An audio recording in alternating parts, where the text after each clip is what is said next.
IPA 5 sama 12 agama bahasa. Jadi 13. Sebelumnya kami minta maaf karena mengganggu aktivitas Bapak oleh kehadiran kami. Namun karena ini adalah pembelajaran di sekolah, bahwa kami ada pembelajarannya unggas telur dan daging. Nah, kami juga minta maaf menghubungi Bapak lewat siswa kemarin yang hubungi saya. Ya, jadi minta maaf, seharusnya kami yang datang. Tapi itulah tadi karena pulang sekolah juga udah jam 3:30, jadi nggak sempat. Nah, jadi kami mau melihat langsung gimana model peternakan yang Bapak punya, sistemnya gimana, anak mau juga tanya gimana apa namanya itu ide makan dan bentuknya bisa membentuk peternakan ayam pedaging ini. Terus semuanya mau ditanya anak pakan, iya sampai pemasarannya gimana. Nah, ya semuanya sistem produksi, pemasarannya, terus cara promosinya gitu. Ya. Jadi di situ langsung aja Bu. Ya langsung aja. Maksudnya apa yang bakal bisa sama anak-anak kan udah tahu kan. Ya. Jadi maksudnya silakanlah mereka aja bertanya kan. Ya betul. Bismillahirrahmanirrahim. Assalamualaikum warahmatullahi wabarakatuh. Waalaikumsalam warahmatullahi wabarakatuh. Pertama sekali ucapan terima kasih kami kepada Dewan Guru Man Model 1 Kota Bengkulu dan juga para siswa semuanya yang sudah berkenan berkunjung di tempat kami berternak ini. Ya, kemungkinan masalah tempat seperti ini adanya kemungkinan tidak sesuai yang diharapkan, maka dari itu kami mohon maaf yang sebesar-besarnya. Baiklah adik-adik semuanya, dalam budidaya ternak ini saya mulai budidaya ternak ayam ini itu berkisaran di tahun 2017 berbagai macam pola kandang, berbagai macam pola pakan sehingga sampailah ke tahapan sekarang ini. Adapun jumlah ayam, maksudnya ayam yang saya pelihara yaitu ayam pejantan, bukan ayam broiler, bukan juga ayam petelur, namanya ayam pejantan. Dengan kapasitas itu per kandang itu 800 ekor. Alhamdulillah sekarang ini saya punya lebih kurang itu 3 kandang, jadi berkisaran populasinya berkisaran 2.400 ekor.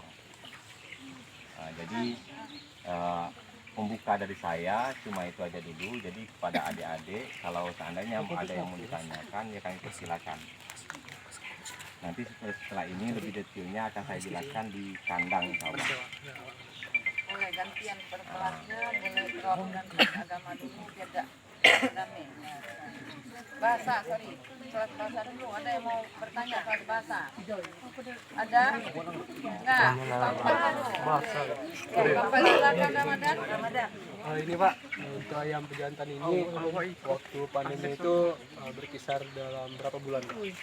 Kalau untuk masa panen, saya pemeliharaan selama ini yang saya lakukan, yang saya alami dari 0 hari, ya, bukan dari 0 hari ya, dari 1 hari itu sampai umur 47-48 hari sudah bisa keluar.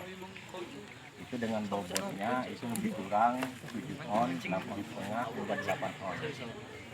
Itulah bobotnya lebih kurang.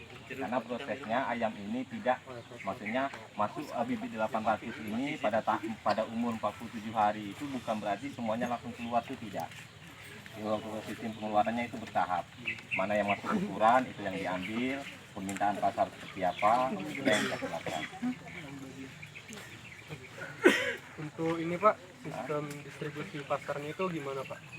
Kalau untuk pasar yang saya alami selama ini, alhamdulillah itu para pemotong atau bakul yang datang ke kandang, bukan kita yang membawanya ke pasar. Kadang-kadang ada juga ngantar ke tempat apa namanya itu, ke pemotong juga, itu kadang-kadang ada sekali, tidak begitu rutin. Boleh satu lagi. Ya. Untuk dari awal mulai peternakan ini Pak, itu kira-kira modal yang dibutuhkan itu seberapa banyak Pak, dan juga modal awalnya? Jadi kalau bisa bicara masalah modal itu secara detail tidak bisa saya jawab, Bu. Secara detail tidak bisa saya jawab karena modal ini ada dua macam untuk kita ketahui bersama, yaitu modal investasi. Modal investasi itu adalah dari kandang, dari peralatan, dan yang lainnya yang sifatnya tidak jual beli. Sedangkan untuk modal putarannya itu bisa saya jelaskan. Jadi saya jelaskan itu untuk global, jadi bukan berbentuk rupiah. Kalau kita memelihara ayam itu 100 ekor, itu butuh pakan sebanyak 150 kilo hingga 170-180 kilo. Itu per 100 ekor ayam. Dengan protein pakan yang kita berikan itu protein di angka masa broodingnya itu 22%, sedangkan masa finishernya atau masa pembesarannya itu di protein 20 hingga 21%. Dengan total yang dibutuhkan per 100 ekor ayam itu sebanyak 170 kilo, 150 hingga 180 kilo. Itu tergantung dari bobot ayam itu keluarnya berapa, di bobot berapa. Itu untuk masalah kalau rincian biayanya. Saya tidak bisa mengatakan biayanya sekian, itu tidak bisa saya jawab seperti itu. Pak, kalau untuk ayam pejantan sendiri itu Pak, satu kali lagi. Untuk ayam pejantan itu sendiri Pak, kenapa Bapak lebih memilih ayam pejantan dibandingkan ayam broiler atau ayam-ayam yang lain? Kalau untuk pemilihan bibit, kenapa saya memilih ayam pejantan? Yang pertama sekali harga DOC-nya terjangkau.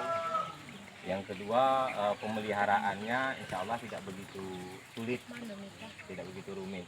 Sedangkan untuk ayam yang lainnya kemungkinan harga DOC-nya lumayan harganya lumayan agak tinggi. Apalagi seperti ayam broiler itu perlu penanganan khusus untuk ayam broiler. Jadi perawatannya itu sedikit agak, bagi saya itu agak rumit untuk ayam broiler. IPA 5 lagi, IPA 5 lagi. Masalah Silakan IPA 5 lagi. lain ya.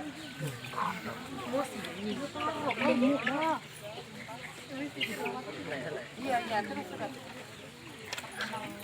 Tidak ada pertanyaan. Saya perwakilan dari yang Bapak jelaskan. Ya. Untuk pertanyaan pertama, itu jenis kandang yang Bapak pakai itu jenis kandang terbuka atau tertutup? Kalau jenis kandang yang saya yang ada sama saya sekarang itu sama kayaknya seperti jenis kandang ayam tertutup kayaknya. Kandang tertutup itu kalau sering orang ngomong itu jenis kandang bateri, bukan kandang hamparan. Ini karena di dalam budidaya ayam ini kan Bu, itu banyak ada ritmenya, itu banyak pola kandang. Ada pola kandang ayam itu kandang ayam postal.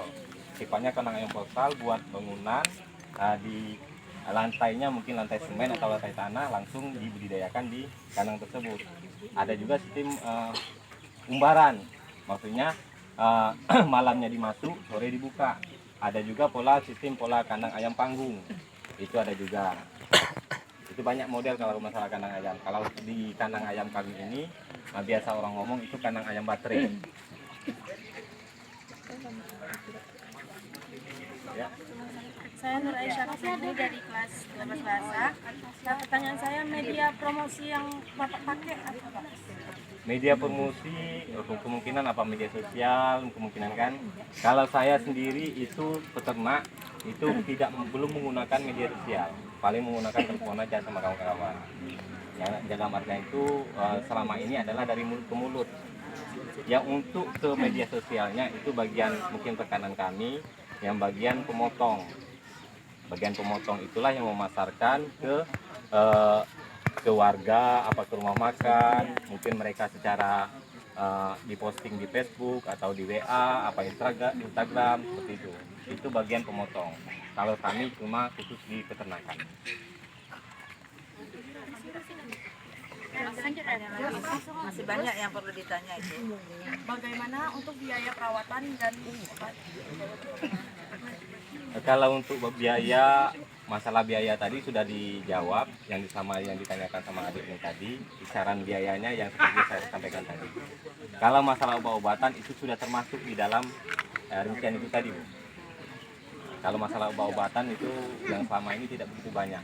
Karena kita pertama sekali kita tidak menggunakan itu vaksin, tidak kita pakai. Udah itu lagi sejenis vitamin kimia juga tidak kita pakai. Yang kita pakai yang di peternakan saya ini adalah sejenis herbal. Semuanya kita dari roter itu adalah sejenis kayak M4. Udah itu lagi untuk masalah obat-obatannya saya itu menggunakan jamu herbal. Jadi insya Allah yang di sini untuk organiknya mungkin lebih diutamakan.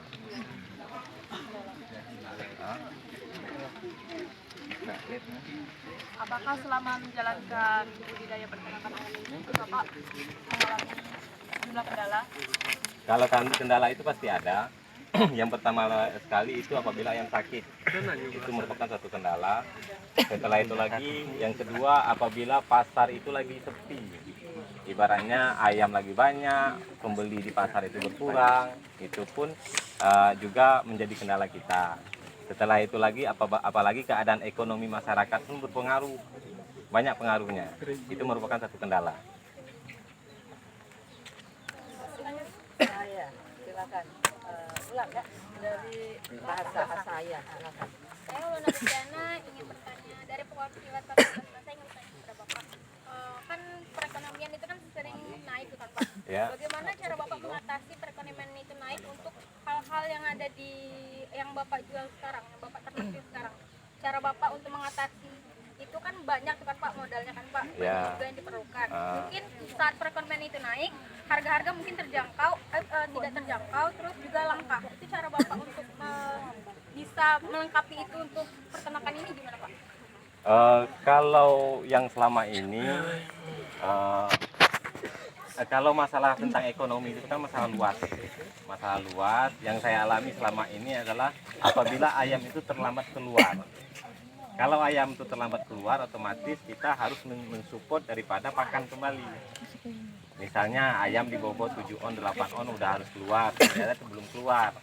Nah, otomatis ayam bisa keluar di angka 9 on atau 1 kilo. Otomatis kita harus mensupport pakan itu tadi. Nah, kalau untuk masalah yang ditanyakan tadi, saya kira itu terlalu luas, jadi tidak bisa saya jawab. Nah, udah, nih bahasa udah. IPA 5 belum, IPA 5 udah, sampah udah. Bahasa udah. Maksudnya Bu, kalau bisa sama adik-adik ini, kalau nak bertanya seluruhnya nak bertanya silakan, tidak masalah. Biar adil, Pak. Saja nggak adil katanya. Ini Satu orang satu aja. Jadi gini ya, kita formatnya satu orang siapa duluan itulah yang bertanya. Berhenti satu langsung yang lain lagi. Bisa Jadi jadi. ganti-gantian ya. Begitu ya. Mau bertanya kami dari IPA 4, untuk kerugian sendiri biasanya kerugiannya berapa yang paling besar, terus cara untuk mengatasi dari kerugian tersebut bagaimana untuk mengembalikan keadaan? Ini saya cerita dulu ya Bu, pernah kejadian pada waktu dulu itu di tahun berapa ya saya lupa, mungkin 3 tahun yang silam, itu pernah ayam saya pemeliharaan ayam itu lebih kurang total semuanya 1.200, itu pernah mati 90%. Itu pernah terjadi, jadi yang terjual cuma 10%. Cara mengatasinya seperti apa? Jangan pernah menyerah, itu aja. Cara mengatasinya, otomatis kita harus mensupport modal lagi. Dengan kejadian-kejadian seperti itu menjadi introspeksi bagi saya sendiri, apa yang harus saya perbaiki.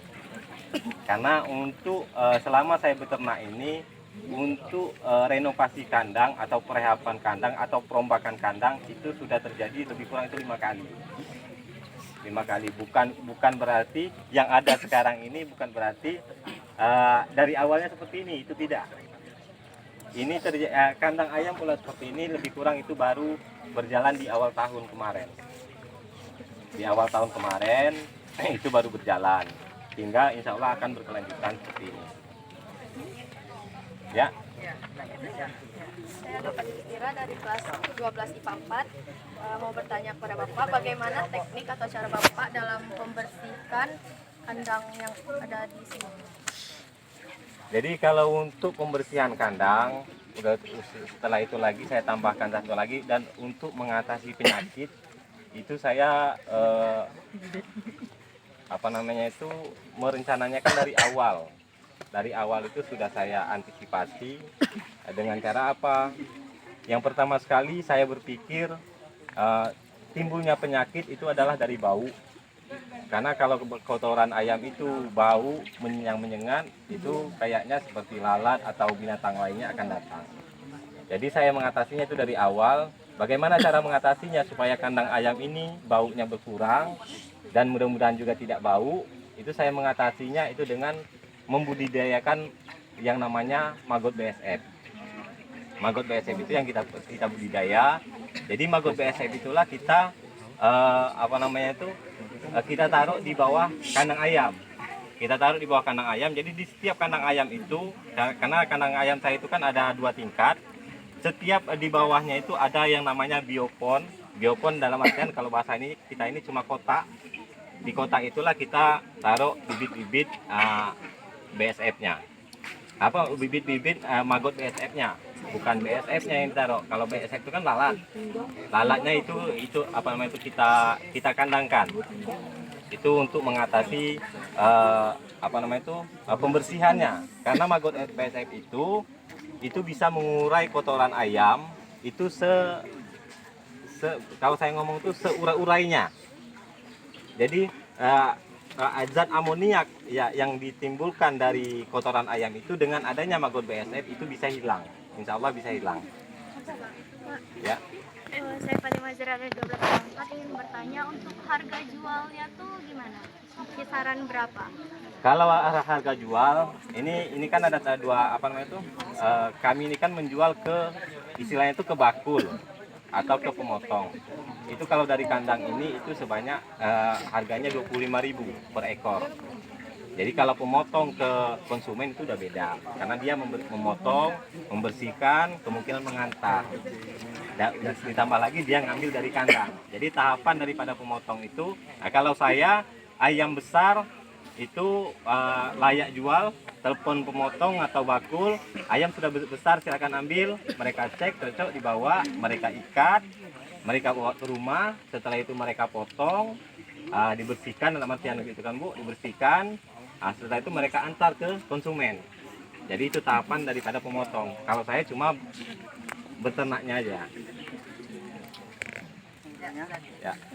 Untuk penyakit yang terjadi pada ayam dan obat apa yang diberikan. Terus apa itu termasuk dalam kerugian? Gimana kalau ayam itu tidak sembuh? Kalau masalah itu penyakit ke ayam, masalah obat itu tadi saya menggunakan obat herbal. Jadi apabila ayam itu terjadi sakit, kelihatan satu aja yang sakit itu semuanya kita kasih obat. Bukan cuma satu saja. Cuma kalau emang sudah begitu parah, yang satu ini ditarik, diisolasi. Setelah itu lagi otomatis dengan ayam ini sampai mati, sampai ada kematian, otomatis menimbulkan kerugian. Secara tidak langsung, bukan secara tidak langsung, secara langsung mengurangi keuntungan. Karena kalau saya itu mendesainnya Bu, itu dari awal kita buat mengatasinya seperti itu. Setelah berjalan semuanya kita serahkan sama Yang Maha Kuasa. Untuk omset pendapatan yang Bapak dapatkan gimana, per bulan atau per minggu atau gimana gitu? Kalau omset itu tidak bisa saya rincikan ya Bu. Kalau omset, karena kalau ini sempat berjalan itu per 3 minggu. Kalau sekarang ini belum berjalan Bu. Baru putaran per 3 minggu ini baru ini. Per 3 minggu itu masuk DOC itu 800 ekor.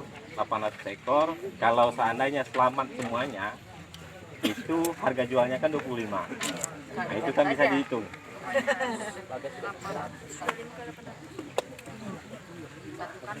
Satu kandang. Itu putarannya per 3 minggu. Masih ada kalau enggak Endang.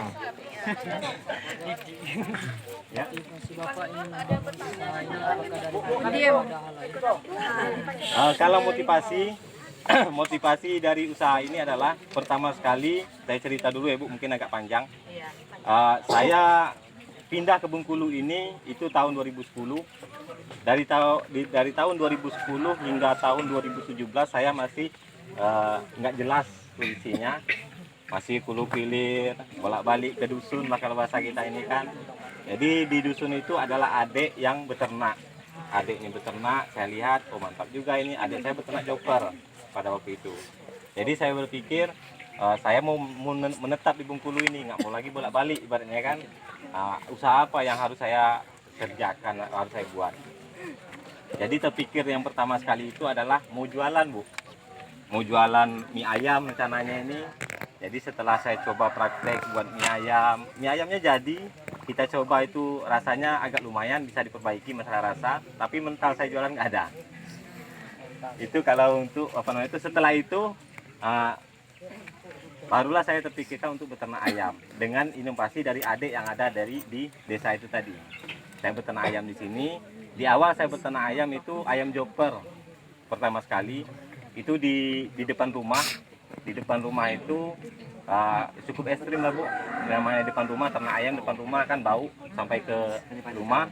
Itu alhamdulillah pada waktu itu bukan tetangga yang demo Bu, istri yang demo.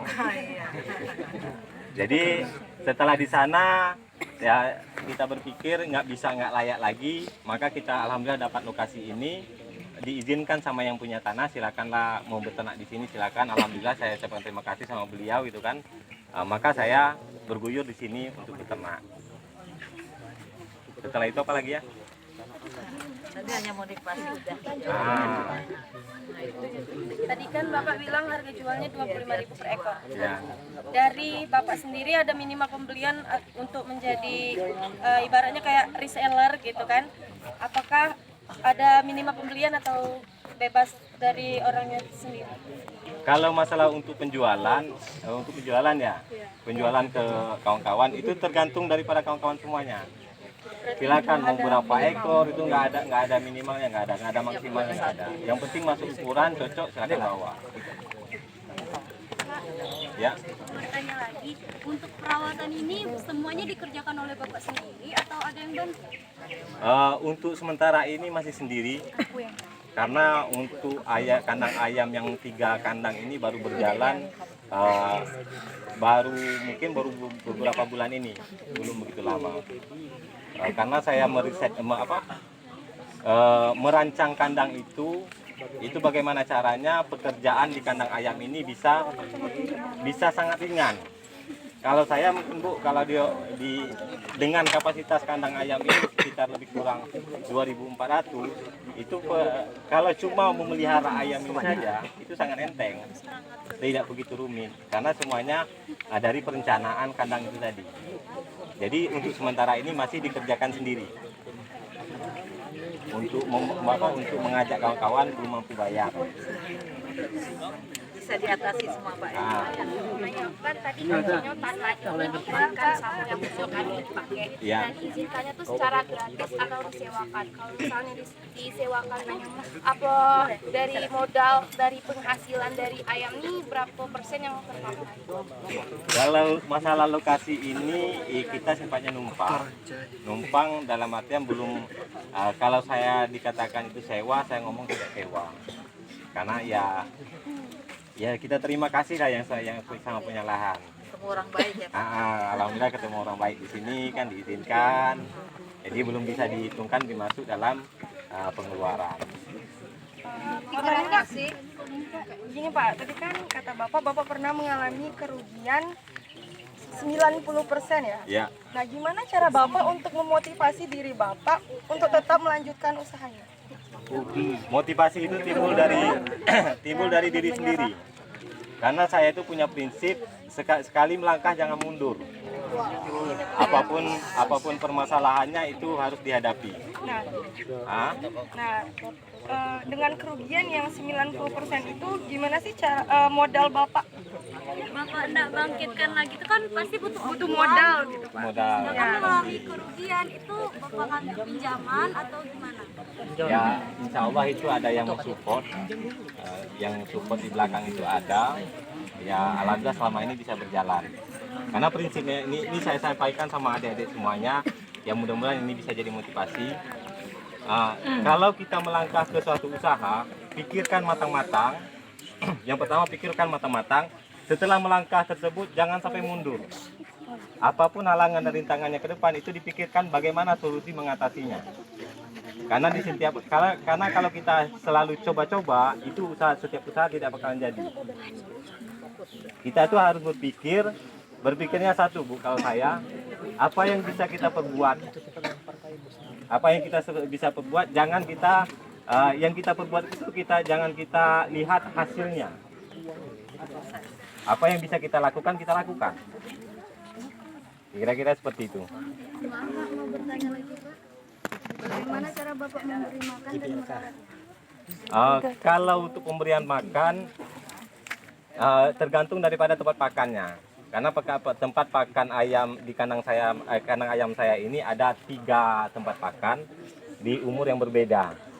Di umur 1 hingga 7 hari tempat pakannya menggunakan nampan. Di 7 hari hingga 14 hari itu menggunakan dari 7 hari sampai umur 21 hari itu menggunakan paralon 2,5 in. Dari 21 hari hingga panen itu menggunakan paralon 4 in.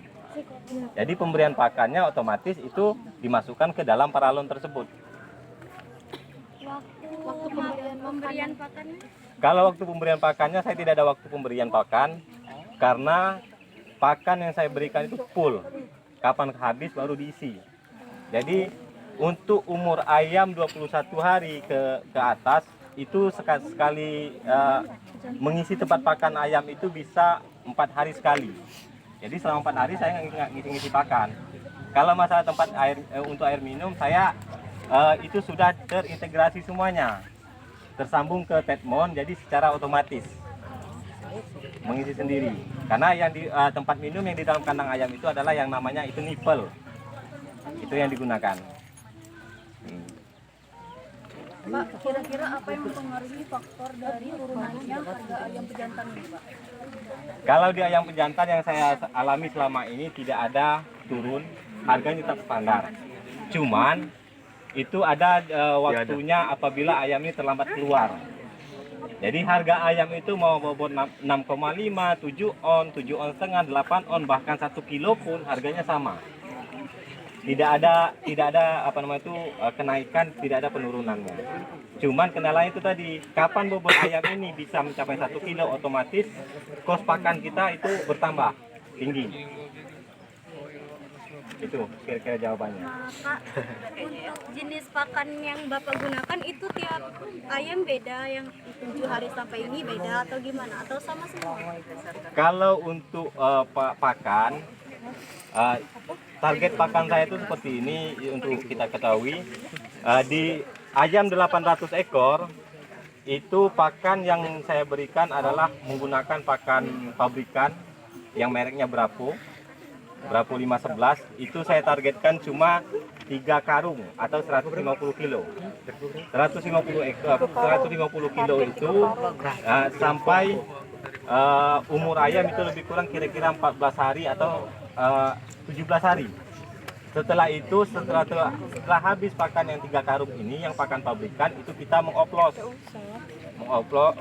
dengan racikan, yaitu bahannya jagung dengan konsentrat, ditambah dengan vitamin lainnya. Setelah itu ditambah dengan jamu. Jadi jamu tersebut langsung kita oplos di pakan ayam. Itu untuk masalah pakannya. Bertanya, bagaimana pengolahan limbah yang dilakukan di peternakan Bapak? Kalau untuk masalah limbahnya, setelah saya udah saya ceritakan tadi, itu pengurainya adalah menggunakan maggot BASF itu tadi. Jadi kalau saya ngomong, kalau dikatakan di kandang saya ini nggak ada limbah, itu mungkin salah, Bu. Karena kalau setelah diurai sama maggot BASF itu sudah jadi pupuk, bukan lagi kohe ayam, sudah jadi pupuk. Jadi pupuk bekas maggot tersebut namanya kasgot itu sudah bisa diaplikasikan ke tanaman tanpa harus difermentasi atau diolah lagi. Pemelihara itu dari umur 0 hari. Nah, itu tuh dari mana? Ada yang masuk bibitnya tuh atau gimana? Kalau untuk masalah DOC itu kita beli di sini adalah ada toko tempat penjualan pakan ayam. Di sanalah kita berlangganan. Kemungkinan kalau toko pakan ayam itu mungkin berlangganannya ke pabrik untuk penetasan. Mungkin di luar kota kita, di kota Bengkulu ini nggak ada. Jadi pemeliharaannya itu dari 1 hingga sampai panen. Dari 0 hari lah ibaratnya kalau untuk DOC-nya. Pak, untuk perlakuan khusus setiap anak ayam yang baru datang itu diapain ya, Pak? Kalau untuk perlakuan khusus, kalau masalah DOC nanti saya jelaskan di kandang langsung biar adik-adik bisa mengerti. Nanti saya jelaskan di sana tahapan DOC seperti ini. Nanti saya jelaskan. Berarti kita langsung ke kandang. Kalau ini seandainya tidak ada yang ditanyakan lagi, kita clearkan. Kalau seandainya ada pertanyaan, ya silakan. Sambil lihat sambil dijelaskan. Oh, Bu, saya tutup dulu ya, Bu. Oh ya, stop dulu. Jadi adik-adik semuanya, mudah-mudahan yang saya sampaikan ini bisa menambah inspirasi atau pengetahuan bagi kita semuanya. Amin. Dan juga bisa bermanfaat untuk kita semuanya. Dari yang saya jelaskan, kalau seandainya ada kesalahan dan kekurangan, saya mohon maaf. Saya tutup. Wassalamualaikum warahmatullahi wabarakatuh. Waalaikumsalam. warahmatullahi wabarakatuh. Pak sudah mau melayani kami.